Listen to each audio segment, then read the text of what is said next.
जय श्री कृष्ण दोस्तों। मानव जीवन में सपने एक रहस्य हैं और उन सपनों में हमारे मृत परिजन दिखाई देते हैं तो यह साधारण घटना नहीं होती। बहुत से लोग रात में अपने मरे हुए माता पिता, दादा दादी या किसी प्रियजन को सपने में देखते हैं और सुबह जगते ही इसे एक सामान्य सपना समझकर भूल जाते हैं। परंतु क्या कभी आपके मन में यह विचार आया है कि यह दर्शन आपको क्यों हुआ? इसके पीछे क्या संकेत छिपा है? प्राचीन शास्त्र और पुराण बताते हैं, जब कोई मृत परिजन स्वप्न में प्रकट होता है तो वह सामान्य दृश्य नहीं होता, बल्कि वह एक संदेश, एक चेतावनी या एक आध्यात्मिक संकेत लेकर आता है। इसी रहस्य को स्पष्ट करने के लिए एक बार देवर्षि नारद स्वयं यमलोक पहुंचे। यमराज ने उनका अत्यंत प्रेम पूर्वक स्वागत किया और विनम्रता से बोले, हे देवर्षि, यमपुरी में आपका स्वागत है। आपके आने से यह स्थान पवित्र हो गया। नारद जी भी प्रसन्न होकर बोले, हे यमदेव, आपके सत्कार से मैं संतुष्ट हूँ, परंतु मैं एक महत्वपूर्ण शंका लेकर आया हूँ। कृपया कर उसका समाधान करें। यमराज ने गंभीर स्वर में कहा, हे देवर्षि, मैं तीनों लोकों के जीव जंतुओं का लेखा जोखा अवश्य रखता हूँ, किंतु आपके मन की बात जानना मेरे सामर्थ्य में नहीं। आप जो भी जानना चाहें निसंकोच पूछे।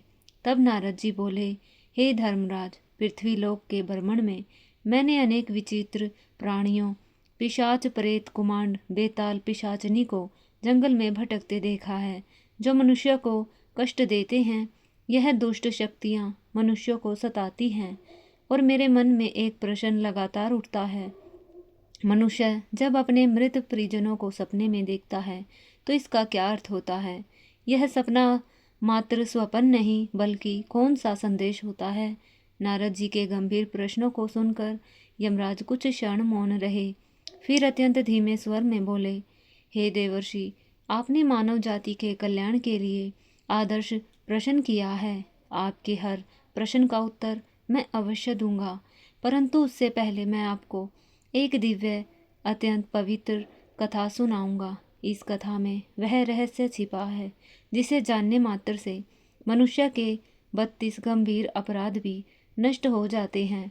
इस कथा को सुनकर आपको स्वप्न और पितृलोक से जुड़े सभी रहस्यों का परिपूर्ण ज्ञान हो जाएगा। हे देवर्षि, ध्यानपूर्वक सुनिए, क्योंकि यह कथा केवल इतिहास नहीं, बल्कि उन आत्माओं का सत्य है जो अपने प्रियजनों को स्वप्न में दर्शन देकर संकेत देती है कि वे अकेले नहीं, बल्कि हमारे आसपास उपस्थित हैं। यमराज देवर्षि नारद को यह महान कथा सुनाते हैं, इसलिए आप भी इस कथा को ध्यान से सुनिए। एक समय की बात है, उत्तर प्रदेश में एक अत्यंत शोभायमान नगरी थी, जहाँ सेठ हरि प्रसाद अपने 4 भाइयों राघव, माधव, दामोदर और शंकर के साथ निवास करता था। पांचों भाइयों का विवाह हो चुका था और सभी बड़े प्रेम और सौहार्द के साथ रहते थे। सेठ हरि प्रसाद के पास किसी भी चीज़ की कोई कमी नहीं थी। वह और उसके भाई मेहनती थे, मिलजुल कर व्यापार और खेती करते थे। नगर में उनसे अधिक धनवान कोई न था। सारी संपत्ति उनके पूर्वजों ने से मिली थी, जो महादानी और दयावान थे। वे जीवन में दान, धर्म, यज्ञ और हवन में लगे रहते थे। किंतु हरि प्रसाद स्वभाव से कंजूस था और उसके भीतर पूर्वजों के गुण नहीं थे। उसने न तो दान किया, न यज्ञ, न हवन और न ही कोई धार्मिक कार्य। उधर पितृलोक में पूर्वज ऋषिगण चिंतित थे कि उनके वंशज आचरण से पतन की ओर बढ़ रहे हैं। वे कहते, हमारे पुत्र दान धर्म नहीं करते, इसलिए हमारी तृप्ति नहीं हो पा रही। हमें उनसे मिलने जाना चाहिए और उन्हें समझा कर लौट आना चाहिए। वे यमराज के पास अनुमति लेने गए। यमराज ने कहा, हे महात्माओं, पृथ्वी पर जाना संभव नहीं, परंतु तुम अपने पुत्रों को स्वप्न में संकेत दे सकते हो। सभी पूर्वज ऋषिगण यह सुनकर सहमत हो गए और स्वप्न के माध्यम से अपने अपने पुत्रों को दर्शन देने लगे। सबसे पहले सेठ हरि प्रसाद के स्वप्न में उसके पूर्वज आए और महत्वपूर्ण संकेत दिए, किंतु वह उन्हें समझ न पाया। अगले दिन जागने पर उसने सपना भूल भी गया और पूर्वजों की चेतावनी को नज़रअंदाज कर दिया। बाकी भाइयों राघव, माधव, दामोदर और शंकर को भी पूर्वज स्वप्न में मिले, परंतु वे भी किसी भी संकेत को समझने में असफल रहे। इस कारण पूर्वज ऋषिगण अत्यंत दुखी और निराश हो गए। धीरे धीरे उनके अभिशाप के फलस्वरूप हरिप्रसाद के व्यापार में भारी नुकसान होने लगा। उसकी धन संपत्ति नष्ट होने लगी। भाइयों में विवाद और झगड़े बढ़ने लगे। पूर्वजों की जमा की गई जमीन जायदाद भी वे बेचने लगे। अंततः सभी गरीबी में गिर गए। भाइयों के बीच संबंध टूट गए और वे अलग अलग हो गए। उधर स्वर्गलोक में पूर्वज ऋषिगण यह सब देखकर अत्यंत दुखी हुए। वे पुनः यमराज के पास जाकर बोले, हे धर्मराज, हमारे पुत्रों की ऐसी दशा हमसे नहीं देखी जाती। हमारे पुण्य कर्मों का नाश हो गया। कृपया कोई उपाय बताइए। तब यमराज ने कहा, मैं स्वयं उनके पास जाकर उनकी भूल बताऊंगा। फिर यमराज अपने भैंसे पर सवार होकर पृथ्वीलोक पर आए और सेठ के घर पहुंचने से पहले एक साधु का रूप धारण कर लिया। साधु रूप में वे सेठ हरिप्रसाद के घर गए। उस समय हरिप्रसाद अत्यंत बीमार था। द्वार पर खड़े होकर यमराज बोले, भिक्षाम देही, भिक्षाम देही, क्या कोई है? यह सुनकर सेठ की पत्नी सावित्री दरवाजे पर आई और साधु का आदर से स्वागत किया और बोली, महाराज बताइए, मैं आपकी क्या सेवा करूं? साधु रूपी यमराज ने कहा, हे देवी, मैं भूखा हूँ, यात्रा से थका हूँ। यदि कुछ भोजन मिल जाए तो कृपा होगी। सावित्री भोजन लाने के लिए भीतर गई, परंतु उसके मुख पर दुख देखकर साधु बोले, पुत्री, तुम्हारे चेहरे पर गहरी पीड़ा दिखाई दे रही है। यदि गोपनीय न हो तो बताओ, क्या दुख है?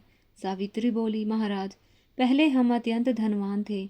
मेरे पति और उनके भाई मिलजुल कर रहते थे, पर अचानक झगड़े शुरू हो गए। व्यापार नष्ट हो गया, धन खत्म हो गया और मेरे पति बीमार पड़ गए। यह किस दोष के कारण हुआ है? तब साधु बोले, हे पुत्री, तुम्हारे घर में पितृदोष है। तुम्हारे पति के कुकर्मों के कारण पूर्वज रुष्ट हुए हैं। इतने में बीमार सेठ हरिप्रसाद भी वहां आ गया और बोला, हे साधु जी, कृपा कर बताइए, मैंने कौन सा पाप किया है? साधु ने कहा, हे पुत्र, तुमने अपने पूर्वजों के पुण्य को नष्ट कर दिया।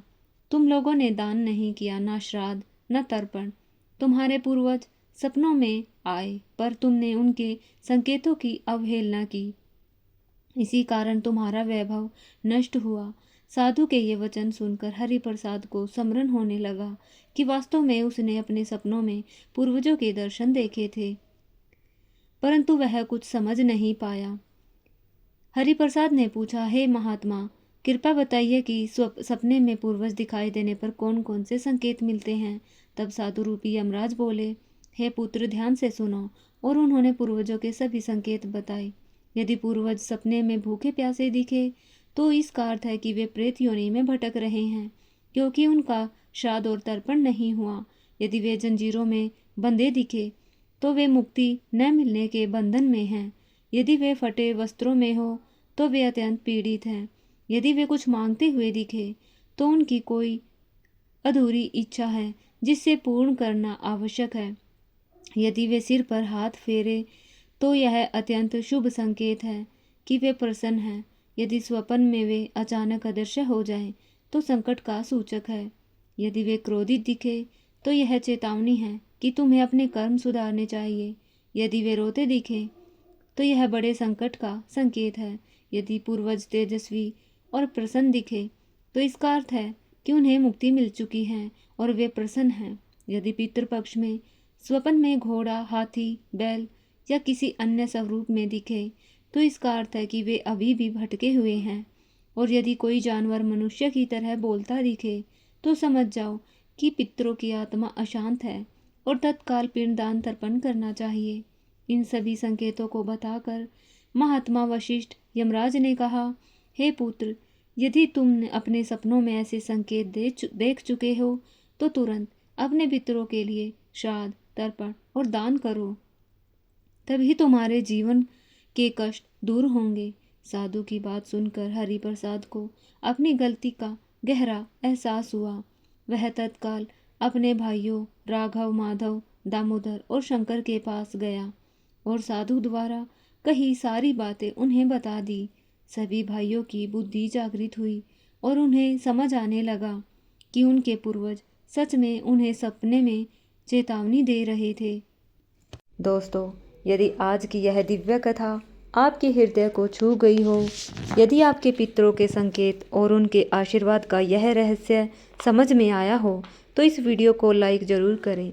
ऐसे ही अनमोल, प्रेरणादायक और आध्यात्मिक कहानियों के लिए हमारे चैनल को सब्सक्राइब करना बिल्कुल ना भूलें। आपकी एक क्लिक हमारे लिए आशीर्वाद के समान है और हमें ऐसी ही ज्ञानवर्धक कथाएं आपके लिए लाने की प्रेरणा देती है। घंटी वाले निशान को दबा दें ताकि अगली रहस्यमयी और प्रेरणादायक कथा सबसे पहले आप तक पहुँचे। मिलते हैं अगली पवित्र कहानी में। तब तक भगवान आपके जीवन में सुख, शांति और समृद्धि बनाए रखे। धन्यवाद।